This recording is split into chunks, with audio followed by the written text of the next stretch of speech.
Magandang gabi po. Ako nga po pala si Erwin ng Balanga, Bataan. Share ko lang yung creepy experience ko sa isang murang room for rent na naupahan ko sa Manila noong 2019. Criminology student po ako. At the same time ay nag-work sa isang coffee shop. Suportado naman po ng mga magulang ko ang pag-aaral ko. Pero dahil nga sa kagustuhan ko maging independent, ipinili kong mangupahan. Sa pagtatrabaho ko, kinukuha yung pang-rent ko sa room na yon. Naghanap talaga ako ng mura lang para di ako masyadong mabigatan. Natuwa naman ako nang makita ko yung room for rent na yon sa isang 3 palapag na lumang building. Bale combination yon ng bato at kahoy. Wala naman akong kaalam-alam na ang naupahan kong iyon, yung mismong kwarto actually ay may nagaganap na paranormal activities. Ayon daw sa kwento ng mga kapitbahay, may isang lalaki raw na nagbigti doon ilang taon na ang nakakalipas. Sabi ay nag-review daw yun para sa board exam. Na-pressure sa parents tapos niloko pa ng girlfriend. Nagkaroon ng anxiety, na-depress, kaya ayun, nagbigti. At mula nga daw noon, sinasabi nagpaparamdam siya sa mga bagong umuupa. Kaya walang nakakatagal sa mismong kwarto na yun. Kaso, huli ko nang nalaman lahat ng yun kung kailan nabayaran ko na ang upa.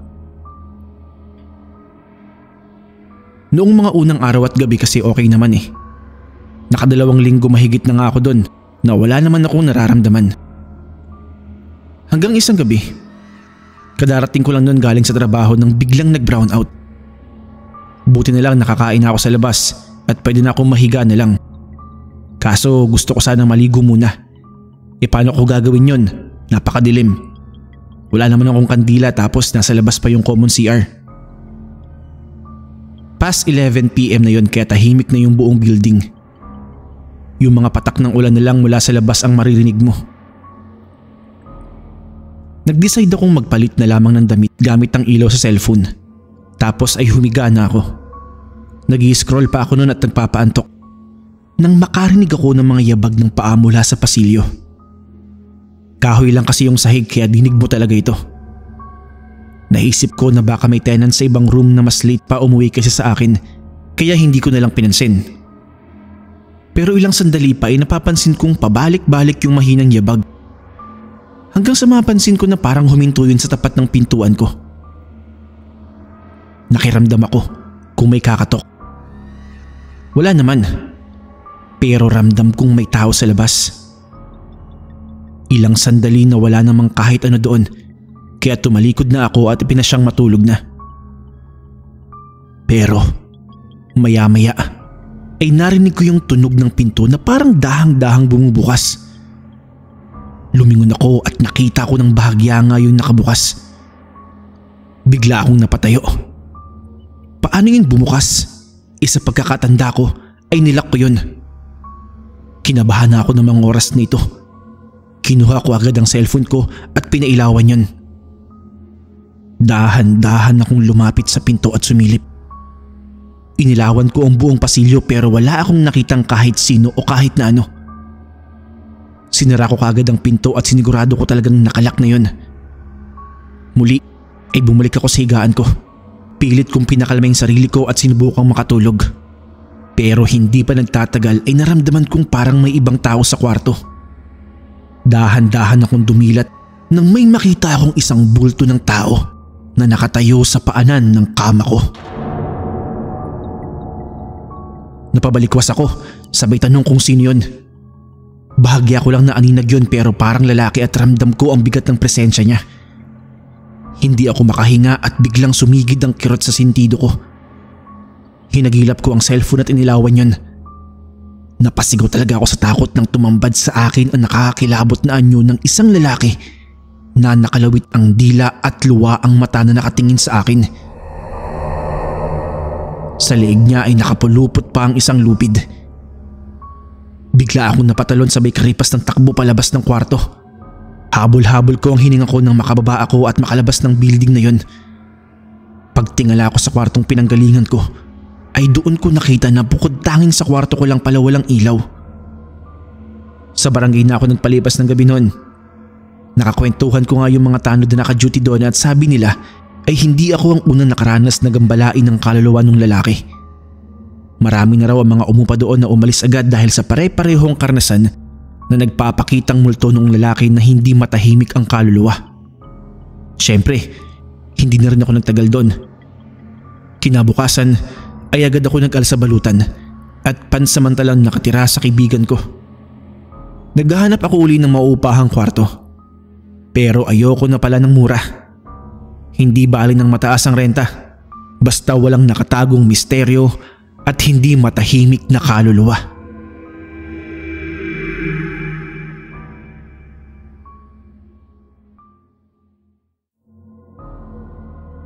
Hello po mga kapasta. Ako po si Benjo. Silent listener lang po ako and first time ko po magsisend ng creepy story dito. Gusto ko lang pong i-share yung experience ng family ko many years ago sa lumang bahay na naupahan nila sa isang subdivision sa Cainta. Sana po ay mapansin at may upload nyo rito sa inyong channel. Sa Leyte raw po talaga sila nakatira. Pero since hindi maiwan ni Papa yung magandang trabaho niya, nag-decide silang tumira muna pansamantala sa Cainta. Mayroon na po kasi siyang nabiling lupa sa Antipolo pero matagal pa mapapatayuan ng bahay. Nagkataong mayroong lumang bahay yung biyanan ng boss niya tapos ay pinaupahan sa kanila. Siya nga pala, wala pa ako sa mundo nung time na nangyari itong ikukwento ko sa inyo.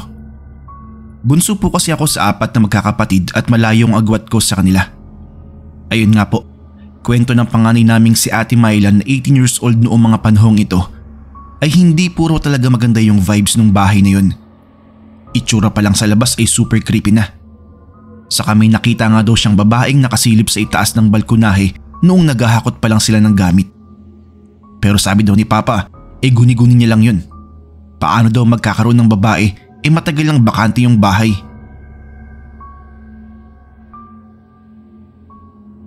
Mga 1 week na raw sila doon nung minsan, katapos lang nilang mag-dinner. Yung mga magulang namin at 3 ko pang kapatid ay nasa sala at nanonood ng TV. Toka ni Ate Mitos sa paghuhugas ng pinggan kaya mag-isa lang siya sa kusina. Yung lababo po is malapit lamang po sa CR. Noong nagsisimula na po siyang maghugas ay biglang may dumaang babae sa likod niya. Nakasuot ito ng puting pantulog at mahaba ang buhok. Naka-side eye lang siya pero kita niyang pumasok ito sa CR. Narinig at nakita pa nga niya yung pagsara ng CR eh. Buo sa isip niya na isa sa mga kapatid namin yun. Tapos bigla raw nagtawanan sa pinapanood yung parents at mga kapatid ko kaya napasilip siya. Napangiti pa nga daw siya dahil nakakatawa tumawa yung isang kapatid namin. Pero bigla daw siyang natigilan at napasecond look sa mga nasa sala. Dito niya kasi napagtanto na kumpleto pala sila. Napatingin siya doon sa may saradong pinto ng CR. Kung kumpleto sila sa may sala, sino pala kung ganoon yung nandoon sa loob ng CR? Lumabas siya sa may sala at tinanong kung sinong nasa CR. Nagkatinginan sila mama at sinabing wala pa raw nag-CR sa kanila mula pagkatapos nilang kumain. Sa takot ay bigla daw siyang napatakbo sa kanila at sinabing nakita niyang may pumasok sa CR. Sabi ni Papa na baka namamalikmata lang siya. Pero umiyak na si Ate Mitos kaya chinek ni Papa yung CR.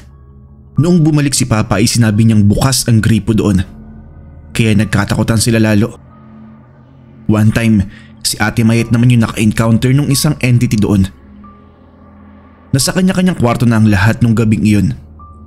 Bumaba lang siya sa kusina para kumuha ng tubig. Palapit na po siya noon sa hagdan nang may makita siyang naunang umakyat sa kanya. Isang babae daw. Akala niya nung una ay isa sa mga kapatid namin na sumunod sa kanya. Nakapantulog daw kasi yon pero nagtaka siya kasi hanggang puwitan ang haba ng buhok nun. Puro lang pasbalikat lang ang buhok nila. Dahan-dahan daw na umakit yung babae. Si ate, natulala at napatigil sa paghakbang habang nakatingala at sinusundan ng tingin yung babae na patuloy sa mabagal na pag-akyat sa hagdan. Maya-maya pa, nang tuluyang itong makaakyat sa ikalawang palapag, ay saka lang parang natauhan si Ate Mayet.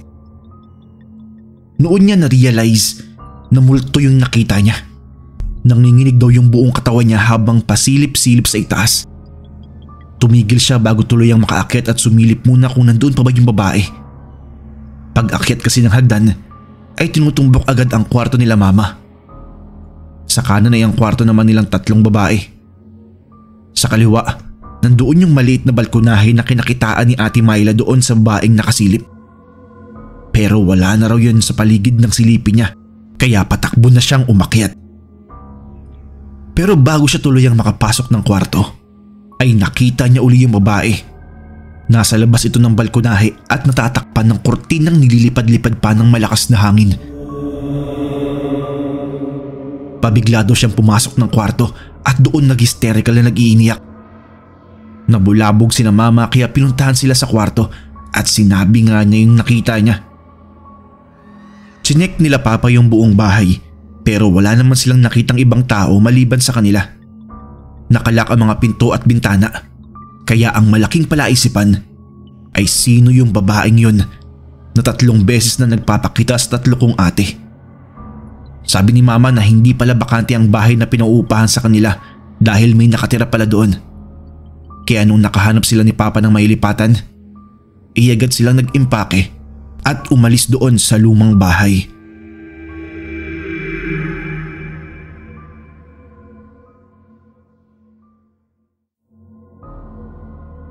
Hello mga kapasta. Magandang araw po. Ako nga pala si Eugene.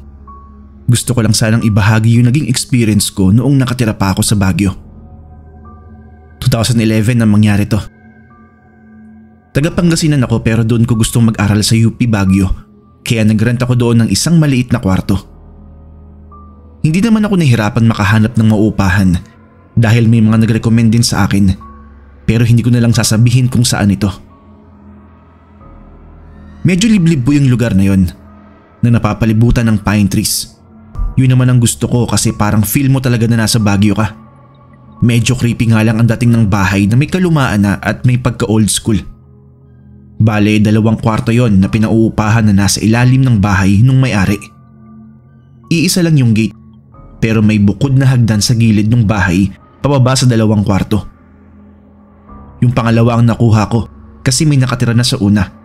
Kaya bababa ka pa uli ng hagdan para makarating sa kwarto ko. Isa yung maliit na studio type room na may sariling CR sa loob. Maganda ang view kasi halos nasa harap ka ng bundok. Tapos sa ibaba naman ibangin na may mga bahay pa din. Okay naman yung bahay para sa akin. Tahimik at mayroong peace of mind. Pero akala ko lang pala na may peace of mind ako. Kasi 3 weeks after ko makatira doon sa sinasabi kong bahay ay nagsimula na ang mga kakatuwang bagay na na-encounter ko. Una kong na-experience doon ay yung parang bumibigat ang pakiramdam ko sa tuwing umuwi ako galing school. Yung bang tipo na imbis makaramdam ka ng relief dahil nakauwi ka na at magpapahinga ka na lang parang mas lalo kang napapagod. Isang beses nga dahil sa ganoong pakiramdam na parang hinahapo ako agad akong nakatulog. Pero hindi pa katagalan nang bigla akong magising. Babangon sana ako kaya lang hindi ko maigalaw ang mga kamay at paa ko. Bigla akong kinabahan at nagpanik noong mga oras na yun kasi baka inaatake na ako. Hindi ko alam ang gagawin ko noon. Tapos maya-maya nakarinig ako ng maliliit at matitinis na boses na nagtatawanan. Parang malapit sa tenga ko. Pagtingin ko sa kaliwa ay nakita ko ang isang nakakapangilabot na anyo ng isang maliit na tao. Mabalahibo ang buong katawan niya. Kung alam niyo ang itsura ng kapre, ganoong-ganoon, kaya lang maliit. Bukas ang lampshade ko kasi ayoko ng madilim na madilim, kaya nakita ko ang itsura niya. Akala ko ay isa lang yun, pero 3 pala sila. Pinalibutan nila ako at naghagikikan na parang mga nakakaloko. Lalo nang nanigas ang buong katawan ko at doon ko na-realize na binabangungot na ako. Nagdasal ako ng taimtim at nagising naman ako. Maraming beses pang naulit yung mga ganong bangungot ko. Pero binaliwala ko lang kasi panaginip lang naman ito kako. Hanggang sa hindi na siya naging panaginip. Nagpaparamdam na sila. Naririnig ko na ng personal yung matitinis sa tawanan nila. Sobrang sakit sa tenga at nakakabingi. Sa tuwing maririnig ko yon ay nagtatayuan ng balahibo ko. Madalas kung kailan kahimbingan ng tulog ko, mapaaraw o gabi, ay bigla akong maririnig yung tawanan nila. Hindi pa sila nakontento sa pangagambala nila sa akin. Pinaglaruan na rin nila ako. Paulit-ulit na nawawala o nalilipat ng pwesto yung mga bagay na alam ko kung saan ko huling inilagay. Habang naghahanap ako ay naririnig ko ang hagikikan nila na tila pinagtatawanan ako. Inunti-unti ako ng mga nilalang na yun. Una ay sa panaginip, tapos sa parinig. Sunod ay humahawak na sila. Isang beses, naliligo ako. Habang gasabon ako ng katawan, ay bigla akong naramdaman na may humahawak sa hita ko. Napapitlag ako at sabay lingon kung saan ito nanggagaling. Pero wala naman akong nakita. Napansin kong may itim na bakas ng palad sa hita ko kung saan ko naramdaman na may humawak. Lalo akong gininaw dahil sa sobrang kilabot. Minsan naman, habang nag-aaral ako, ay ginugulo nila ako. Hindi ako makakonsentrate sa ginagawa ko dahil iniikutan nila ako habang panay ang hagik-hika nila. Tapos, dinudumihan nila yung papel na sinusulatan ko. Kung kailan matatapos ko na yun, saka ko makikita yung mga itim na bakas ng kamay nila. Napapamura ako sa galit. Tapos nun, hahawak ako ng damit at iwawasiwas ko sa ere habang pinagmumura ko sila. Sa una lang sila matitigil pero maya-maya o sa susunod na araw ay nandiyan na naman sila at nangaasar. Natiis ko din ng halos 6 months ang mga mapang-asar na nilalang na yun. Tinapos ko lang ang unang SEM, pagkatapos ay naghanap na ako ng ibang mauupahan. Saktong paalis na ako noon nang biglang magpakita sa akin in flesh yung 3 maliliit na itsurang kapre. Sa takot ko ay halos inilang hakbang ko na lamang yung hagdan paakyat sa may kalsada.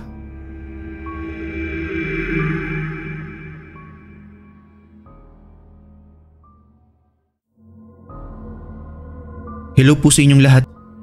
Ako po si Jonet. Gusto ko lang i-share yung creepy experience namin ng kapatid ko na nangyari noong bata-bata pa kami. Nasa 15 taong gulang pa lamang kasi ang edad ko noon at yung kapatid kong si Jeric ay nasa mga 12. Bagong lipat lang kami sa paupahan na yon sa may bagong silang Caloocan. Mas malapit yun sa work ni Papa kaya doon kami napatira. Parang probinsya yung itsura ng lugar. Maraming puno sa paligid at malapit nga pala ang bahay na ito sa may sementeryo. Hindi ko tanda kung gaano na kami katagal noon sa bahay na yon pero parang sandali pa lang. Isang gabi yon, umalis sila mama sa bahay, sakay ng motor para dumalaw sa burol ng isang katrabaho ni Papa. Kami lang dalawa ni Jeric ang naiwan sa bahay. Kakatapos ko lang maghugas ng pinagkainan namin. After kong mahugasan yung mga pinggan, nagwalis naman ako sa may sala. Nandoon si Jeric at nanonood ng TV. Bili ni Mama na ipaglatag ko na sila sa kwarto kaya pumasok na ako doon. Habang inaayos ko yung sapin ng kama, ay narinig ko na lang si Jeric na sumigaw. Yung sigaw na parang may nakitang nakakatakot. Kaya dali-dali akong tumakbo papunta sa may sala kung nasaan siya. Doon nga ay nakita ko siya sa may sulok ng sofa at hindi alam kung anong upo ang gagawin. Kapit niya ng mahigpit yung throw pillow na ipintatakip niya sa mukha niya. Lumapit ako sa kanya. Saka ko siya tinanong kung ano ang nangyari. Noong una ay hindi muna siya nagsalita. Tiningnan niya muna ako. Hindi ko alam kung namamalikmata lang ba ako pero parang nakita kong nangislap sa tuwa ang mata niya. Pagtingin ko uli ay takot na siya at tumuturo sa kusina. Mayroon daw bata sa may CR namin. Napatingin naman ako doon sa CR namin. Sino ka akong bata? Dalawa lang kami doon. Kaya pinakalma ko muna siya. Naramdaman ko kasing sobrang nanlalamig ang mga kamay niya. Tinanong ko ulit siya kung sigurado pa siyang may pumasok doon kasi wala namang ibang tao at nakita kong nakalak ang pinto. Pero ipinipilit niyang may pumasok na bata at kamukha pa nga daw niya. Wala akong iniisip noon na baka multo yun o ano. Kahit nakita ko yung takot sa kapatid ko at kahit sinabi niyang bata lang ito, ay wala akong takot na naramdaman. Ang iniisip ko kasi kung totoo ngang may nakapasok na ibang tao doon ay sigurado akong mapapagalitan ako nila Papa. Sa totoo lang ay mas takot pa ako sa galit ni Papa kaysa doon sa batang sinasabi ng kapatid ko. Pero kailangan kong makasiguro kaya dahan-dahan akong lumapit sa CR. Nung nasa harap na ako ng CR at habang nakahawak sa doorknob ay doon ako parang biglang kinabahan. Nilingon ko pa si Jeric na nakaupo pa din sa sofa. Pero bigla akong natigilan dahil sa isang saglit ay para na naman akong namalikmata at tingin ko ay nakangisi pa siya. Yung tipo ng ngisi na nakakatakot. Naalala ko na madalas kong gawin ng ganong style ng pagngiti kapag tinatakot ko si Jeric at kunwari ay sinasapian ako ng multo. Nang makita kong normal naman uli yung mukha niya na tila takot ay napahugot ako ng hininga. Nagbilang ako sa isip ko ng 1, 2, 3. Sabay mabilis na binuksan yung pinto ng CR. Nanlaki yung mata ko sa pagkakabigla kasi nakita ko si Jeric na nasa loob ng CR. Putlang-putla at nangangatog sa takot. Otomatikong napalingon ako sa sala at nakita ko din doon ng isa pang Jeric. Bigla niya akong hinila sabay iyak. Bago niya maisara ang pinto ay minsan pa akong lumingon at nakita kong nakatingin sa akin yung Jeric na nandoon sa may sala. Naguguluhan ako at kinikilabutan kaya binaklas ko yung pagkakayakap niya sa akin. Paano nangyaring naging dalawang kapatid ko? At sino sa kanila ang totoo? Nakita ni Jeric na duda ako kung siya yung totoo. Kaya sinabi niya na maniwala daw siya dahil siya ang totoong Jeric. Pumasok daw siya ng kusina para uminom ng tubig. Tapos pagharap niya, nakita nga niya yung batang kamukha niya na bigla na lamang daw lumitaw. Pero purong itim lang daw ang mga mata nito at nakangisi sa kanya. Dahil sa pagkatakot ay napasigaw siya at dumiretso sa may CR. Pero hindi ko magawa makapagsalita agad kasi ayaw pang magsingkin sa utak ko ang nangyayari sa amin. Basta ang alam ko lang, nakatitig ako noon sa kanya habang nakataas lahat ng balahibo ko sa takot. Umiiyak na si Jeric noon at tinatanong kung anong gagawin namin. Pero hindi ko rin kasi alam ang gagawin eh. Natatakot na rin akong lumabas. Hanggang sa narinig namin ang motor ni Papa. Lakas loob namin binuksan ng CR at mabilis na nagkatakbo palabas ng bahay. Naalala ko nagunahan pa kami ni Jeric sa pagkwento kina Mama sa nangyari. At doon, tinapos lang namin ang bayad sa upa at umalis na rin kami doon.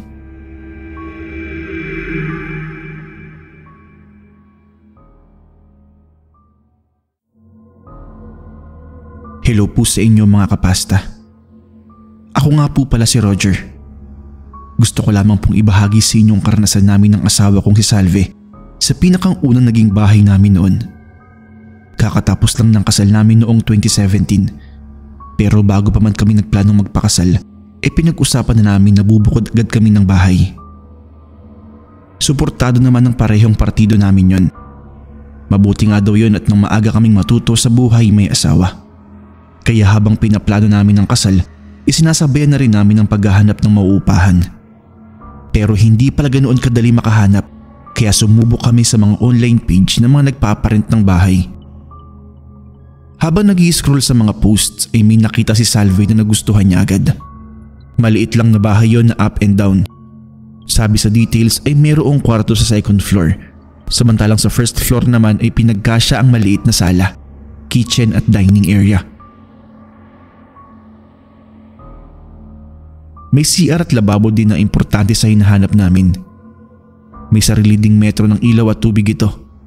Sa tingin ko ay reasonable naman yung rate na 5,000 para doon. Kaya sinabi ko kay Salve kunin na namin at baka maunahan pa kami ng iba. Nag-message siya agad doon sa nag-post at sinabing interesado kami. Kaya agad nagpa-set for viewing ang may-ari. Kasama namin noon yung mama ni Salve. Pero pagbungad pa lang sa pinto ay natigilan na siya. Hindi niya raw gusto yung vibes ng bahay na yun. Ang lakas daw ng negative energy. Yung mama po kasi ni Salve, minsan gumagana ang third eye. Malakas siya makaramdam pag may entity sa isang lugar. Sinaway niya ang mama niya kasi napansin niyang sumimangot yung caretaker. Kinontra niya yung sinabi ng biyanan ko kasi nahook na nga siya sa itsura ng bahay. Maganda naman kasi talaga to. Kaya wala nang nagawa ang mama niya nang ipilit ni Salve na mag-down na sa bahay. Ayaw niya raw magsisikap pag pinakawalan pa namin yon. So yun na nga, after makapagbayad, kinabukasan ay nagpasok na kami doon ng mga importante lamang muna na gamit Nakakilanganin namin. Para naman hindi kami aalog-alog paglipat, di ba? Matapos nga ang kasal ay doon na agad kami tumuloy. At unti-unti ay madaming bagay kami na-discover sa bahay na yun. Una, ay napakainit na kahit buksan mo yung mga bintana ay makakaramdam ka pa rin ng kabanasan sa buong paligid. Kahit buksan mo yung mga bintana at kahit malakas at malamig naman ang ihip ng hangin sa labas ay may init pa ding sumisingaw na hindi alam kung saan ang gagaling. Lagi rin kami nakakaamoy ng asupre tuwing alas 6 ng gabi at sunog na kahoy naman tuwing madaling araw. Noong unang mga 2 o 3 beses kami nakakaamoy, inisip namin na baka nagkataon lang. Pero naging palagian na yun at laging sa ganoong oras. Hindi man namin alam kung anong ibig sabihin ay ramdam namin na may kakaiba doon sa loob ng bahay. Pero sa kabila ng lahat ng yun, ayaw ni Salve na ipaalam sa mama niya. Ayaw niya kasing masisi o mapagalitan ito. Buti na lamang talaga ay abala sa negosyo ang nanay niya kaya hindi ito nagpupunta sa amin. Sa paglipas ng mga araw ay naramdaman namin yung bigat na sinasabi ng biyenan ko. Humina yung negosyo kong buy and sell ng mga sugpo. Tapos nagkandamalas-malas sa trabaho niya si Salve hanggang napilitan na lamang siyang mag-resign. Naging mahirap ang pasok ng pera sa amin at lagi pang may sakit si Salve. Hindi pa rin namin masabi yun sa biyenan ko. Kapag tinatanong kami ay laging okay ang sagot namin. Nakakatiyak kasi kaming sasabihin niya na sabi na nga ba niya at mabigat talaga ang bahay na yun. Pero mukhang tama talaga siya doon. Pero kung meron mang magandang nangyari sa amin doon sa bahay na yun, yun ay nung magbuntis si Salve. Kaya lang, ang kapalit ay lalo pang lumala ang mga hindi magandang nangyayari sa amin. Kung noong una ay mabigat at puro kamalasan ang binibigay sa amin, ang sumunod ay ginagambala na kami ng mga kung anong mga nilalang doon. Minsan nagigising kami sa kaliliman ng gabi na may kumakatok sa pinto ng kwarto. Pero pagbukas ko, syempre wala namang tao kasi 2 lang naman kami doon at siniguro ko na wala talagang makakapasok sa tibay ng lock na ginawa ko. Minsan naman ay may nakikita akong itim na usok na korting tao na parang nagmamasid sa amin. Pero hindi ko sinasabi sa asawa ko ito dahil ayokong matakot siya ng husto. Kaya lang, isang araw, siya na mismo ang nakasaksi ng isa sa mga kababalaghan na hindi niya ngayon makalimutan. Wala po ako sa bahay noon. Nasa may 2nd floor po siya noon at nagtutupi ng mga damit nang makarinig siya ng sitsit. Pagtingin niya sa bintana ay may isang batang maitim na nakasilip doon. Napatayo daw siya at tinanong niya kung sino yun at anong kailangan sa kanya. Pero bigla siyang napahinto sa paghakbang nang maalala niyang nasa 2nd floor siya ng bahay. Kaya paanong magkakaroon ng bata doon? Flat ang dingding na yon kung saan nakasilip ang bata. Kung ganoon, ay nakalutang yung batang yun na pagtingin niya ay nakangisi na ito sa kanya. Sa takot ni Salve ay nagsimula na siyang magsisigaw at ilang sandali nga lang ay nawalan siya ng malay. Saktong dumating si mama noon kaya nadaluhan siya. Kinabukasan din ay naghakot kami at doon muna kami kina mama tumira. Grabe ang naranasan namin sa bahay na yun na muntik pang makuna ng asawa ko.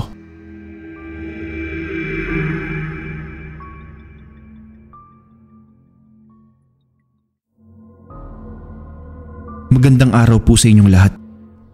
Tawagin niyo na lamang po ako sa pangalang Jodel. Fan ako ng channel niyo since bago pa mag-pandemic. Noon ding mga panahong yun nangyari yung creepy experience ko sa isang boarding house sa Batangas.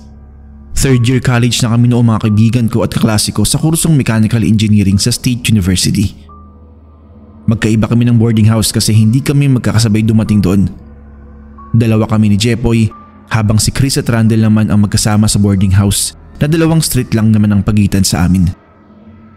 Yung nakuha nilang bahay ay isa sa pinakaluma doon. 2 lang yung kwartong pinaparent.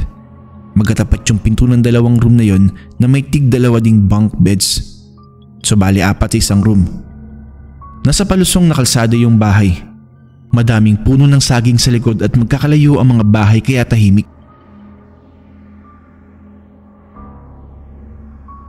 Gawain naming makitulog sa isa't isa pag may overnight projects na kailangang matapos o kaya basta naisipan lang mag-jamming. Pero madalas tuwing weekend lang kapag umuwi sa bahay-bahay nila yung mga ka-roommate namin. Mas kami ni Jepo yung laging dumadayo para makitulog kasi mas palauwi yung roommate ni na Chris. Mabait naman yung may-ari kaya okay lang din naman kung doon kami magstay sa room nila. Ang problema, hindi ako komportable makitulog o magstay man lang doon sa boarding house nila. Kaya lang kailangan para sa mga projects. Alangan naman ding magpaiwan ako sa boarding house namin, di ba? Matagal na kasi akong may nararamdaman at nakikita doon. Hindi ko lang maipaliwanag kung anong eksakto yung nakikita ko kasi madilim ang bawat sulok ng bahay. Pero minsan, naiisip ko din na baka naman guni-guni ko lamang yun. Basta ang malinaw lang para sa akin ay mayroong bad energy doon. Bata pa lamang kasi nakakita na ako ng mga multo at kung ano-anong elemento. Kaya alam ko na ang ganoong pakiramdam. Hindi ko lang masabi sa kanila, lalo na kina Chris kasi baka hindi sila maniwala at pagtawanan lang ako. Isang gabi yun ng Biyernes. Wala naman kaming ginagawa kasi naipasa na namin yung dapat ipasa. So medyo chill lang muna kami noon. Kaya nga yung mga kasama namin sa boarding house ay pare-pareho nag-uwian. Kaming mga once a month lang umuwi ang iiwan doon. Nag-aya agad yung dalawa sa kanila na mag-shut daw kami. Inaya ko din sila na sila naman ang dumayo sa amin. Pero dahil mas maluwag yung may-ari ng boarding house nila Chris pagdating sa inuman, kaya doon na nga kami sa kanila. Di nagkumpisa na po kami mag-inuman. Una ay tahimik lang. Pagkatapos habang lumalalim ang gabi, ay unti-unti na rin nalalasing ang mga kasama ko. Pero hindi ako dahil nagkokontrol ako ng inom. Mahirap nang malasing at baka mamaya ay mapaglaruan pa kami doon. Lalo't may naaaninag na naman akong itim na bulto sa may hagdan. Nag-uumpisa pa lang kami ay nakabantay na yun doon. Nakatayo lang, hindi gumagalaw. Pilit ko ngang iniiwasan ng tingin kasi nga kinikilabutan na parang pusa ang balahibo ko sa tuwing mapatingin ako dito. Nang sa wakas ay naubos yung iniinom naming alak. Naghanda na kami para matulog. Kaso naunahan ako ni Jepoy sa ibabang kama. Hinayaan ko na lang kasi malikot matulog yun, lalo na kapag lasing. Baka mamaya ay mahulog pa. Sumampa na ako sa double deck. Patay na po ang lahat ng ilaw dahil yun ang bilin ng may-ari. May kaunting ilaw lang ng streetlight ang pumapasok sa mga siwang sa bintana, kaya kahit papaano ay may maaninag ka pa rin sa loob ng kwarto. Tulog at naghihilik na sila. Pero ako ay nakadilat pa sa ilalim ng kumot.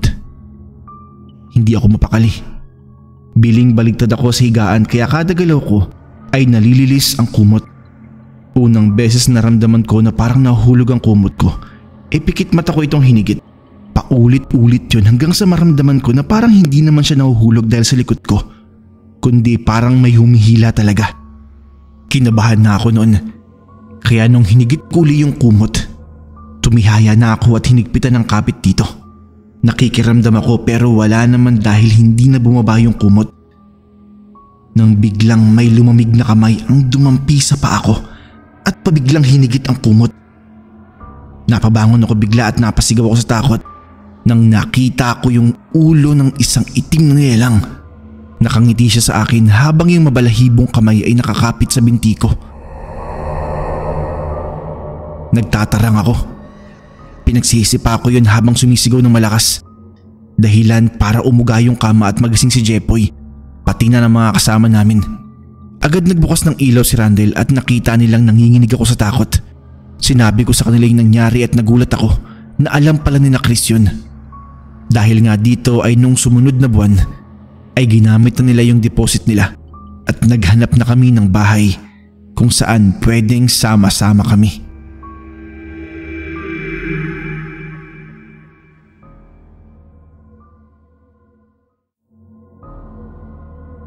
Hello po sa inyo. Ako po pala si Manjo, isang seaman. Gusto ko lang ibahagi yung naging experience ko noong pansamantala akong mangupahan sa isang apartment. Nasa barko pa lang ako. Naghahanap na ako ng mauupahan online at yung bahay na yun ay sa Manila ko nakita. All goods na kami nung may-ari kaya diretso na ako doon galing airport. Bali 4 na pinto yun na up and down at nakatirik sa isang compound. Sa pinakang dulong pinto ang nakuha ko dahil iyon lang ang bakante. Nung habang nasa labas pa lang ako, para akong namamalikmata kasi may nakita akong nakasilip na mag-ina sa bintana ng second floor. Pero nang titigan ko ito ay wala naman. Nung mga unang araw na pagtira ko doon, okay naman ang lahat. Pero ng mga sumunod na araw ay medyo naging kakaiba na. Pakiramdam ko kasi ay hindi ako nag-iisa doon sa loob ng bahay. Minsan kasi nagpa-laundry ako tapos pagkakuha ko sa laundry shop, iniwan ko lang sa kwarto at umalis ako. Lasing na ako nung umuwi ako noong gabing yun. Doon ay nagulat ako kasi nakatupi na yung mga damit. Pilit kong mang isipin ay wala akong natatandaan na tinupi ko yun at maayos pa yung pagkakatupi. Tapos may mga oras na nagigising ako sa 10 oras ng gabi dahil may naririnig akong babaeng umiiyak. Yung bang parang humihikbi-hikbi at pasinghot-singhot lang. Hindi ko masabi na baka sa kabilang bahay kasi nga maririnig mo ba yung pagsinghot ng kapitbahay pader ang wall nun. Pero hindi ko nalang pinansin. Minsan naman, umuwi ako ng hapon galing sa mall. Habang sinususian ko yung pinto, nakarinig ako ng maliit na yabag na tila nagmamadali sa pagbaba ng hagdan. Kahoy-ho kasi yung hagdan at medyo umiingit na kaya dinig talaga pag may naglalakad doon. Huminto yung mga yabag sa tapat ng pinto. Biglang hugot ako ng susi at sumilip muna sa bintana. Baka kako may nakapasok sa loob. Pero wala naman akong nakita. Isang beses naman, hapon ulit yun at nakatulog ako sa pagtingin-tingin sa cellphone ko. Naalimpungatan na lamang ako kasi nakarinig ako ng tunog ng dinidribble na bola sa sahig. Tapos nauwi yung tunog na yun na parang gumulong yung bola sa may hagdan. Kasunod yung tunog ng yabag na tumatakbo at matitinis na hagikik. Nagtayuan ang balahibo ko at bigla akong napabangon. Ipinilig-pilig ko ang ulo ko habang sinisiguro nagising ako at hindi na nanaginip noong mga oras na yun. Hindi na po biro ang mga nangyayaring yun sa akin sa bahay na yun. Kaya binala kong kausapin yung may-ari para alamin kung anong meron sa bahay. Pero nasa probinsya daw sabi ng mga kapitbahay ng puntahan ko. Hindi ko naman din makontak kaya hinintay ko na lang talaga siya. Habang hinihintay ko makausap yung may-ari, may isa pang nangyari. Mag-aalas 6 na ng gabi noon. Nakahiga lang ako sa kwarto at nanonood sa YouTube. Nang makarinig ako ng tunog ng mga kaldero at sandok. Akala ko nagagaling ang ingin na yun sa kabilang bahay dahil wala naman akong gamit sa loob ng bahay ko. Nung lumipat kasi ako sa bahay na yun yung mga personal na gamit lang ang dala ko gaya ng kutsyon, unan, kumot at ventilador. Tapos pinggan, kutsara at tinidor kasi madalas naman sa fast food ako kumakain. Kaya siguradong sigurado ako na sa kabilang bahay nanggagaling yung mga kalansingan na yun. Pero ang lakas ng tunog na yun na tila may nagluluto sa ibaba. Tapos biglang nanuot sa ilong ko yung amoy ng nilulutong ulam.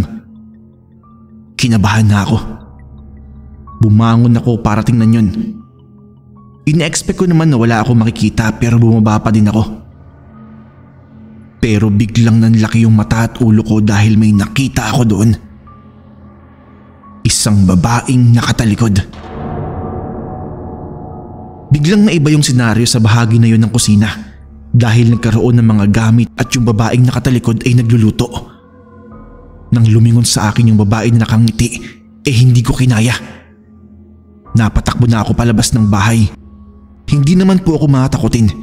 Kinaya ko nga yung mga kung ano-anong paramdam noong una pa lang Pero ibang usapan pag ganoong nagpakita na sila. Nagpalakad-lakad ako sa tapat ng bahay habang naninigarilyo. Nagpapagpag ako ng kilabot at takot. Nakita pala ako ng kapitbahay na lalaki at tinanong ako kung nakaramdam na din daw ba ako doon. Siyempre nagka-interes ako makipagkwentuhan sa kanya dahil parang may alam siya. Sabi niya kwento lang din daw sa kanya nung may tindahan sa kanto. Na dati daw may mag-asawang nakatira doon sa bahay kung saan ako nakatira.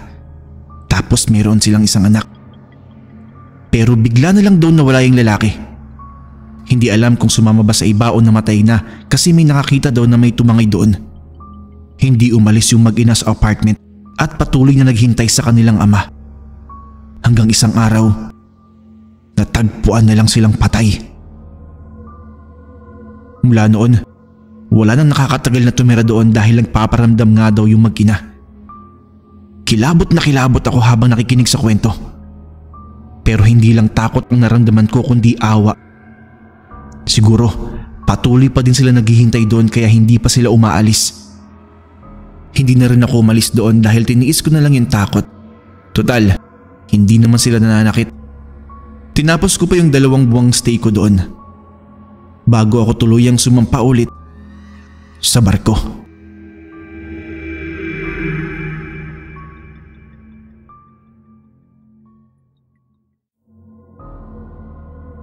Magandang araw po sa inyo. Tawagin niyo na lamang po akong Siegfried. Gusto ko lang ibahagi sa inyo yung nakakakilabot na karanasan ng pamilya ko sa isang lumang bahay na tinirhan namin. Katapos ko lamang po ng high school nang mangyari yon sa amin. Mula Bicol ay dinala kami sa Manila ng stepfather ko para doon na tumira sa isang lumang bahay na pinapaupahan sa kanya ng boss niya. Ipinambayad daw yun ng dating kasosyo na malaki ang pagkakautang dito. Habang hindi pa alam ng boss niya kung anong gagawin sa bahay, ay pinaupahan muna yun sa kanya sa murang halaga. Maganda yung bahay na nasa loob ng isang maliit na bakuran. Nagustuhan ni mama at sana nga daw ay pumayag yung boss ni Tito na iparent to own iyon sa kanila. Kami pa lang daw ang tumira doon mula nang bakantehin ng totoong may-ari. Napaisip nga si mama kung ano kaya naging dahilan para iwan nila yung bahay. Nasagot ang tanong na yon ni mama ilang linggo matapos naming makalipat dito. Noong unang araw namin ay okay naman dahil makakapaghalaman pa din daw siya. Madami kasi siyang tanim sa Bicol noon. Pero makalipas lang ang ilang linggo, dito na kami nakaramdam ng mga kakatuwang pangyayari. Unti-unting bumigat ang pakiramdam namin sa bahay. Si mama ay laging nagkakasakit. Tapos si Tito Vic naman ay may naririnig daw na babaeng umiiyak sa kalaliman ng gabi. Madalas naman akong may makita na isang bulto ng tao. Parang babae. Bigla-bigla na lang siyang dumadaan sa paningin ko kahit nasa ang panig ng bahay ako. Minsan nararamdaman ko sa likuran ko o kaya naman nakikita ko sa sulok ng mata ko. Pero isang beses, sa harapan ko talaga siya mabilis na dumaan noong habang mag-isa akong kumakain sa kusina. Napatayo ako sa gulat pero bigla ring nawala bago pa makalapit si mama na tinawag ko. Isang gabi, nagising akong init na init at pawisan ako. Maayos naman na umaandar ang ventilador at mayroong hangin na nanggagaling sa bahagyang nakabukas na bintana. Pinipilit ko sanang makabalik sa tulog pero nawala ang antok ko nang may marinig ako sa itaas ng uluhan ko. Sa bandang kisame, nanggagaling yung tunog na parang may kumikiskis na lubid sa kahoy. Yung bang tunog na parang may nakasabit ditong mabigat. Tumingala ako. Pero wala naman akong nakita kaya hindi ko na lamang ito pinansin. Pero hindi tumitigil ang tunog kaya tumingala ulit ako. Ganoon na lamang ang paggagimbal ko nang maaninag ko mula sa kaunting liwanag na nagmumula sa bintana. Ang hugis ng katawan ng isang tao na nakabigti. Hindi kita ang itaas na bahagi dahil madilim pero babae siguro base sa mahabang bestidang suot nito. Ang malinaw kong nakikita ay ang paa niyang nakalutang sa ere. Ang unang instinct ko ay tumakbo pero hindi ako makagalaw kaya nagsisigaw ako na nagsisigaw at tinatawag ko si mama. Naririnig ko na sila ni Tito Vic sa pinto pero hindi nila mabuksan dahil nakalaki to. Noong mahanap nila ang susi at makapasok, ay binuksan agad ni Tito ang ilaw. Pero biglang nawala yung taong nakabigti. Awang-awa si mama sa akin nung abutan nila ako nanginginig pa sa takot. Sabi niya, mukhang nagkamali daw kami ng pagtira doon. Maganda nga daw yung bahay, pero parang nababalot naman ng hiwaga dahil sa mga nararanasan naming kababalaghan doon. Sabi ni Tito Vic ay huwag kami mag-alala at maghahanap siya ng bago naming malilipatan. Pero bago pa siya makahanap ay kay mama naman may nangyari. Isang araw kasi, naghahalaman si mama. Pero napansin ko na matagal na siya doon. Hapon ko pa siya nakita sa likod bahay pero malapit nang dumilim ay nandoon pa din siya. Wala pa kaming ulam at pauwi na si Tito Vic kaya pinuntahan ko siya doon. Pero laking gulat ko nang makita ko si Mama na tila wala sa sarili habang sige ang paghukay sa lupa gamit lamang ang mga kamay niya. Malalim na yung nahuhukay niya kaya inawat ko siya at pilit na itinatayo pero ayaw niya magpaawat. Buti na lamang at dumating ng sakto si Tito Vic noong mga oras na yon at nagtulungan kaming maipasok si Mama sa loob ng bahay. Dahil sa pangyayaring yon ay napilitan si Tito na humanap na din ng makakatulong sa amin sa mga nangyayari. Nakatagpo naman siya ng isang espiritista. Ayon dito, ang bahay daw na iyon ay may kaluluwang biktima ng krimen at hindi ito matahimik. At iyon daw ang sumapi kay Mama para ipaabot ang paghingi ng hustisya. Aalis na sana kami doon nang pumutok ang balitang sumuko sa mga pulis yung kasosyo ng boss ni Tito na nagbigay ng bahay na yon. Napatay pala niya sa pamamagitan ng pagbigti ang asawa niya at inilibing sa bakuran na yon. Nalulung daw kasi sa sugal at droga kaya mistulang sinaniba ng demonyo at nagawa ang krimen na yon sa kanyang asawa. Pero hindi pinatahimik ng kaluluwa ng asawa kaya napilitang sumuko. Nahukay ang bangkay ng babae sa mismong lugar kung saan naghuhukay si Mama. Nakakakilabot at nakakatakot ang mga pangyayari na iyon. Kaya nga kahit nabigyan na ng hustisya yung may-ari at pumayag yung boss ni Tito na unti-unting bayaran ng bahay, ay hindi na namin ginusto pang tumira sa bahay na yon.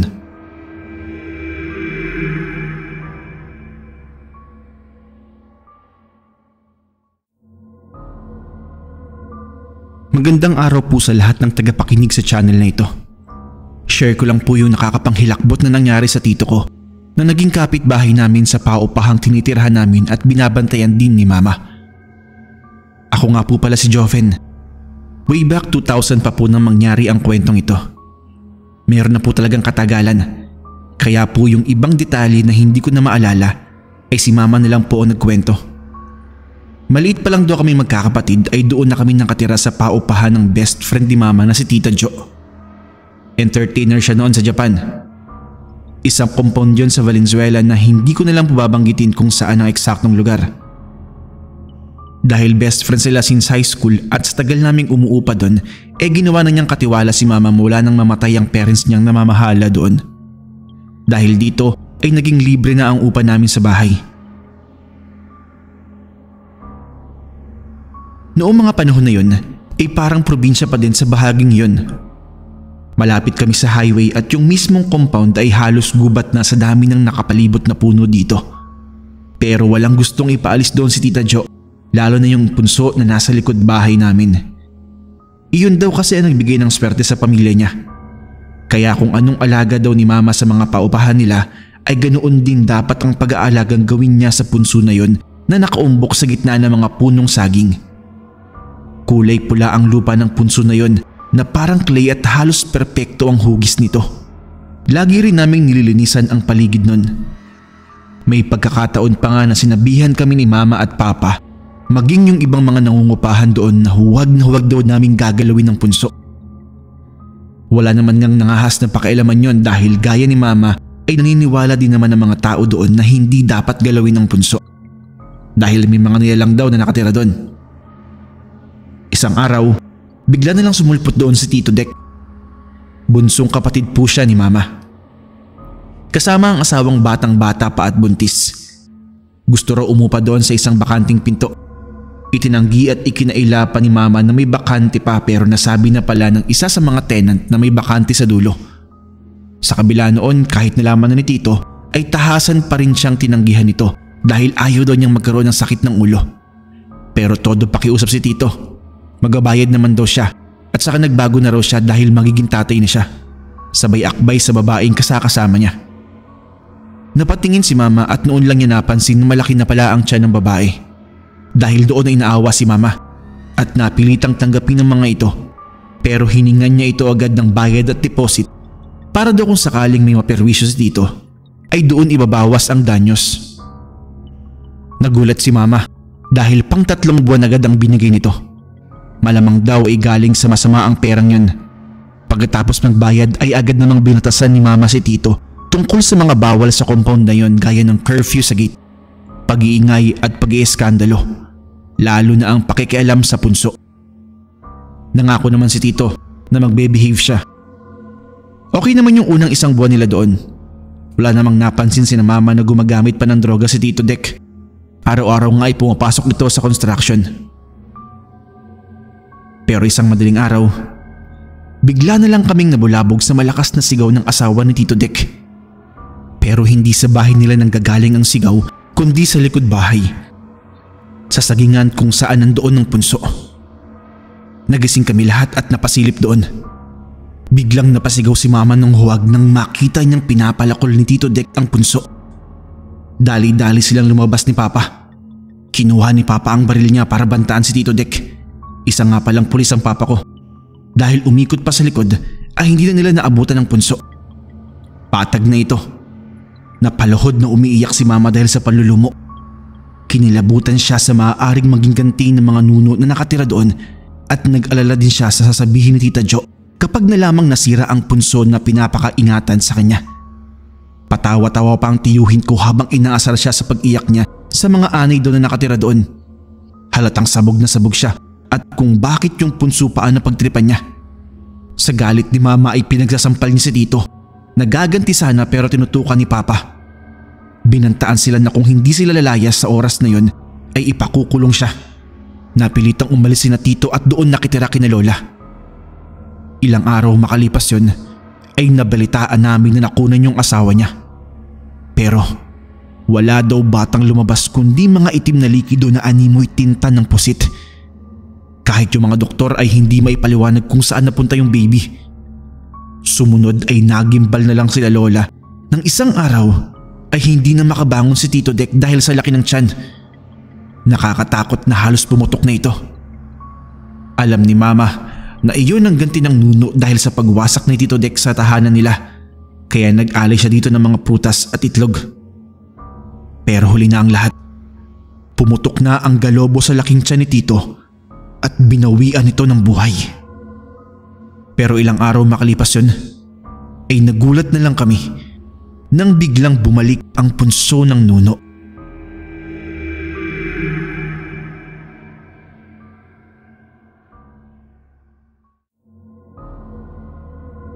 Kamusta po mga kapasta? Ako nga pala si Matt, isang masugid na taga-subaybay sa channel na ito. Matagal na ako nakikinig dito, pero ni minsan ay wala pa naman ako na-experience ng mga paranormal activities kagaya ng mga napapakinggan ko dito. Kumbaga, tamang pakikinig lang talaga ako. Pero alam niyo ba, hindi ko akalain na makakaranas din pala ako ng ganon. Siguro sabi para may maibahagi din ako sa inyo. Nangyari po pala ang totoong karanasan ko noong nakaraan taon lamang. Nagdesisyon akong humiwalay kay Mama. Hindi kasi kami magkasundo ng stepfather ko. Sabi ko sa sarili ko ay kaya ko naman. Kasi si Mama naman ang may sagot sa tuition fee at may trabaho naman ako na gagamitin kong pang-upa. Nakahanap naman ako ng mauupahang kwarto sa isang lumang bahay na ginawang paupahan. Okay naman po yung bahay. Maganda kahit luma. May pagka-aesthetic yung dating. Parang kagaya dun sa mga coffee shop ang style. Sa una, akala ko ay magiging tahimik at maayos yung pagstay ko doon. Pero hindi ko naman akalain na mukha lang pala siyang peaceful. Pero ang totoo, maliligalig yung mga nakatira doon. Mas maligalig pa sila sa mga taong nagbabayad ng renta. Dalawang palapag yung bahay na may tig-anim na maliliit na kwarto sa baba at sa taas. Sa baba at dulong kwarto ako nakapwesto katapat ng hagdan. Maliban sa sari-sariling kwarto, common na lahat ng area doon. Sa mga unang gabi ko, napansin ko na yung mga kakaibang tunog doon. Minsan, nakakarinig ako ng mga yabag na tila nagmumula sa itaas. Kahit na 10 oras ng gabi at may curfew. Pero naisip ko, baka sadyang malakas lang ang loob at nagpapasaway talaga yung mga kasama ko sa loob ng bahay. Isang gabi, nagising naman ako sa tinig ng isang babaeng umiiyak. Yung boses ay doon lang din umiikot sa bawat sulok ng kwarto ko. Hindi ko naman kailangan magpalingalinga dahil sa sobrang liit ng room. Isang mata lang ikita mo na ang kabuuan. Pero dahil nga wala naman akong nakita, inisip ko na baka guni-guni ko lamang yun. Pagkatapos, habang lumilipas ang mga araw, ay patuloy ang mga kakatuwang pangyayari sa boarding house kung saan ako naglalagi. Bigla akong nakakaramdam ng malamig na hangin sa likuran ko. Napatingin ako sa salamin at nakita ko ang isang tila aninong itim na mabagal na dumadaan sa likod ko. Bigla akong napatras at halos mahulog sa upuan. Pero bigla naman ding nawala ito. Minsan naman, habang nakapikit lang ako, ay may naririnig akong boses ng mga nag-uusap. Pero hindi ko naman sila maintindihan at kung anong lengguwahe ba ang ginagamit nila. Mahina lang yun pero nakakabingi sa pandinig ko. Pinakipag-usap ko na yun sa ibang mga tenant at nalaman ko na hindi ako nag-iisa na nakakaranas noon. Sabi-sabi na may multo daw ng isang babae na nagpaparamdam doon sa bahay. Ang kwento ay may isang tenant daw doon na namatay sa hindi malamang dahilan. At yung kaluluwa niya ay nanatili lamang doon. Nagpapalakad-lakad sa pasilyo at nagpapanhik panaog sa hagdan sa 10 oras ng gabi. May mga nagkukwento din na may mga pagkakataon na naririnig nila ang nakakapangilabot na hagulgol nito. Hindi naman ako ganoon katapang pero hindi ko alam kung anong pumasok sa isip ko. At isang gabi ay naisipan kong magpuyat at alamin ang totoo sa mga kwento. Nakaupo lang ako sa kama at nakikiramdam. Hanggang maya-maya ay narinig ko na yung mga yabag na nagmumula sa itaas. Nagtaka lang ako dahil bakit parang palapit yun sa kwarto ko. Bigla akong nakaramdam ng takot pero pinilit kong kumalma. Pinakiramdaman kong mabuti. Maya-maya ay parang palayo na yung yabag. Kaya dahan-dahan kong binuksan yung pinto at nagsimulang humakbang palabas. Pero bago ako makarating sa hagdan para sana silipin yung pasilyo doon, ay biglang bumulaga sa harap ko ang nakakatakot na anyo ng isang babaeng nakaputi na lumuluha ng kulay itim. Napakaripas ako ng takbo pabalik sa kwarto ko. Nagtatatalon ako sa sobrang takot. Umaga na ay hindi pa ako nakakatulog. Parang natatakot na akong pumikit dahil ayokong makita yung babaeng lumuluha ng itim. Habang pinaglalabanan ko ang antok ko ay may biglang pumasok na bagay mula sa mesa ko. Tumayo ako para tingnan yun. Isang photo frame pala ito at nang tingnan ko ay nakita ko ang isang babae na nakasuot ng puting damit. Maganda siya at maamo ang mukha niya. Yung mata niya ay tila magkahalo ang lungkot at galit. Bigla akong kinilabutan nang maisip ko kung paano napunta yun sa kwarto ko. Saan ang galing to? Dahil sa mga pangyayaring yun ay nagdesisyon akong umalis sa paupahan kinabukasan. Nagstay muna ako sa isang hotel pansamantala habang naghahanap uli ng matitirhan. Yung gusto mo lang naman sanang bumukod para sana maranasan na maging independent.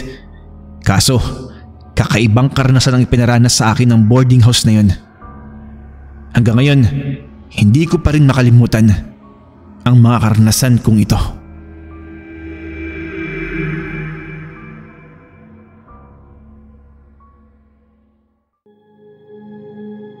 Hello mga kapasta, ako nga po pala si Sir Jax, ang boses at aktor sa likod ng Karimlan ng Lagim YouTube channel. Kung nagustuhan niyo po ang kwento ngayong araw, ay nais ko lang din po sana kayong ligawan at imbitahan na dumalaw sa YouTube channel ko. Nasa comment section po ang link ng YouTube channel na Karimlan ng Lagim. Sana po ay mabisita ninyo at magustuhan ninyo ang mga kwentong handog sa channel na ito. Maraming salamat din po pala kay Sir Neb sa pagbibigay sa akin ng pagkakataon na maging narrator dito. Hanggang sa muli mga kapasta. Muli, ako po si Sir Jax. Maraming salamat po.